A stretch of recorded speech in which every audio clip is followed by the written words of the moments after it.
Hi, good day everyone. My name is Kusindran, and today we are going to do a short and small video as an assignment for a group, which is explanation and introduction for chapter 1. Chapter 1 is basically multivariables. So, without further ado, let's jump into the chapter. So, the part 1 of the chapter, we have function of one variable. There are a lot to be studied, like function of one variable, two variable, and three variables. So for now, I'm going to explain about function of one and two variables. This function of two and three variables are the new things we are going to learn today, because that's the reason because the chapter is called multivariables. So what's function of one variable is basically y equals to fx. It's like you have one dependent value and one independent variable. Like y is the dependent variable and x the independent variable. So if you get to know the value of x, only if you will get to know about the value of y. So without the value of x, you cannot find the value of y. That's why y is dependent on x. So f is a real valued function of one variables, or simply function of one variables. Y is the dependent variable and x is the independent variable, as I said before. And y equals to fx, called two-dimensional coordinate systems, which is 2D. So we know that there are graphs we need to review, and we need to draw for the functions. The graph of y equals fx for one variable function is curve in 2D. There are a few types of graphs, but the basic name is called as curve in 2D. So moving on to the next slide. Okay, we can see parallel functions. There are a few types of graphs for one variable functions. For the main things are the linear, quadratic, cubic, and exponential, logarithmic, reciprocal, and etc. So as an example, if you have a linear function like y equals to x, y equals to 2x plus 2, so you'll get a linear graph. It's a straight line. Then for quadratic functions such as x squared plus 2, x squared plus 3, and etc., you'll get a quadratic graph which is as shaped as u. If you have the x square as positive, the u will be straight, and if the x square is negative, the u will be inverted. And you have a cubic graph as shaped as S, and lot you can see and review through the slide. Okay, next up we move into the function of two variables. So normally just now we have known about function of one variable, which is one dependent and one independent. For two variable function is we have one dependent value and two independent values, such as dependent variable is z, and the independent variables are x and y. Okay, f is a real valued function of two variables, or simply function of two variables. Z is a dependent variable, as I said before. So without the value of x and y as the independent variables, we cannot find the value of z. So z depends on x and y. So moving on to the next, domain and range. So what are domain and range? Domain is basically the set of all possible inputs for x and y of the function fxy. So basically the values we can possibly substitute inside the independent variables like x and y.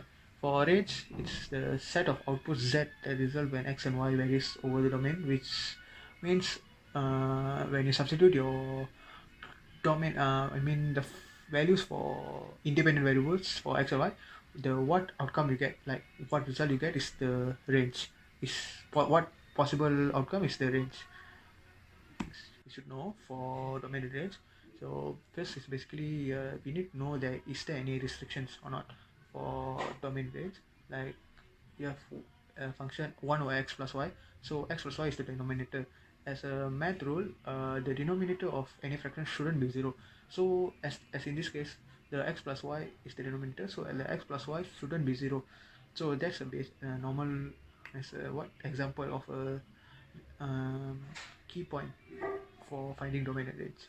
So I think that's all for my explanation and my part. So my group member will explain the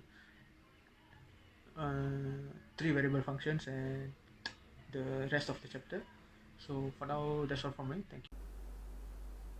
Okay, now it's time to continue to our next subtopic, which is function of three variables. From previous subtopic, we learned function of two variables, but now it is a little bit different where it add one more variable, which is z. The basic and method is just same, but now with the three function of variables. As you can see, w is the dependent variable which represent the equation, while x, y, and z are the independent variable. First of all, we look into the first example function of three variables. As you can see, it gives the equation f in bracket x, y, z equal to x plus y plus z. So the question asks to evaluate f in bracket -1, 2, and 3. The solution is simple. We just replace the x with -1, y with 2, and z with 3. Then we will get the answer is 4. Next, we look into domain and range, where x, y, and z represent the domain, while w represent the range. We look onto the first example of domain and range. As you can see, it gives the equation f in bracket x, y, and z equal to square root of x square plus y square plus z square.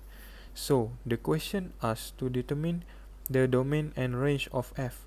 The solution is we identify the restriction of the equation, where we can determine that x square plus y square plus z square is equal to or more than 0. If it less than 0, it will be math error.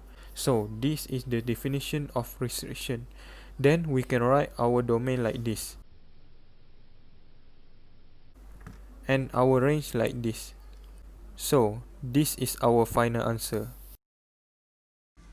Hi everyone, I'm going to be taking the last part from our poster, which is the example graph of domains and range. And the first one we're going to be talking about is the elliptical paraboloid, which has like the formula of z equals to x squared over a squared plus y squared over b squared. Here we're going to talk more about this. And the surface of the elliptic paraboloid is because the vertical cross section are parabolas, while the horizontal cross sections are our ellipse. And we can see secondly from figure 11.86, which is the hyperbolic paraboloid, and the formula is z equals to x minus x squared over a squared plus y squared over b squared. We can see we can see the shape of the hyperbolic parabola, and it's often referred to as like saddles, because even their official name stems from the fact that the vertical cross sections are parabolas while the horizontal cross sections are hyperbolas, but they are very they are like more complicated with an elliptic paraboloid.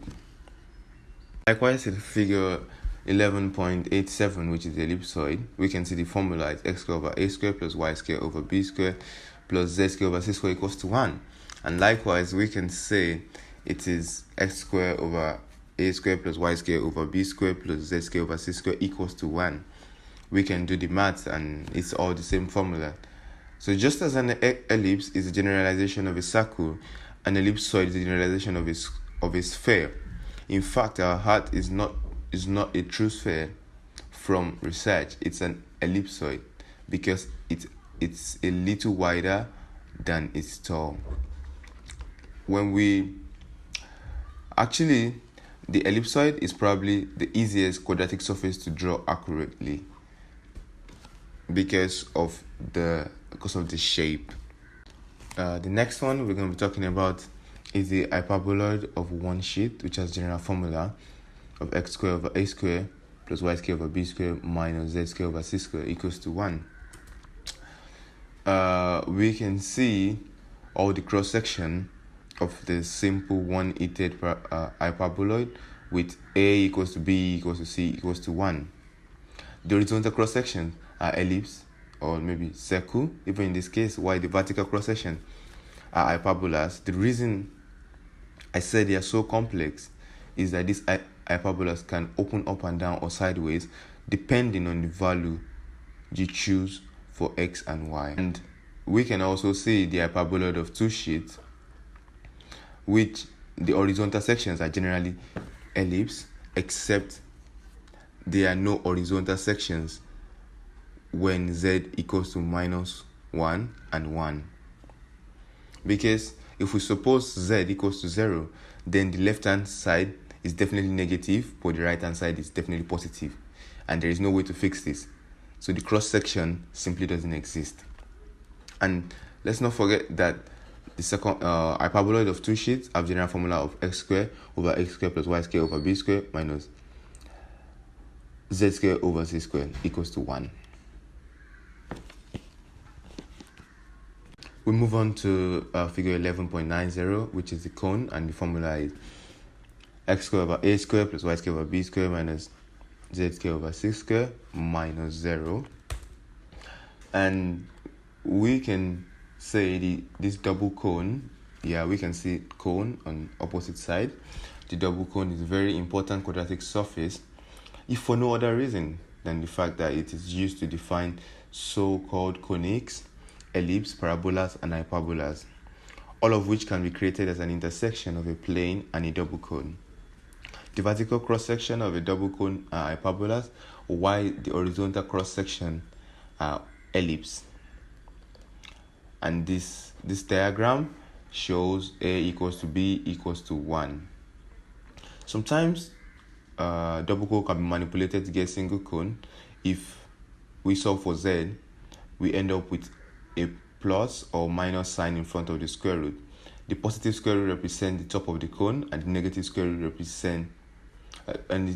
root gives you an equation from the bottom. And we move on to the plane. The plane has a simple formula of ax plus by plus cz equals to d, which is in form of like a triangle, but it's a plane. Then the cylindrical surface, also with the formula of x squared plus y squared equals to a squared, is in the shape of a cylinder. And the last one on figure 11.93, which is a parabolic cylinder, is a cylinder whose right section is basically a parabola, and we can see from the equation y equals to ax squared. Thank you.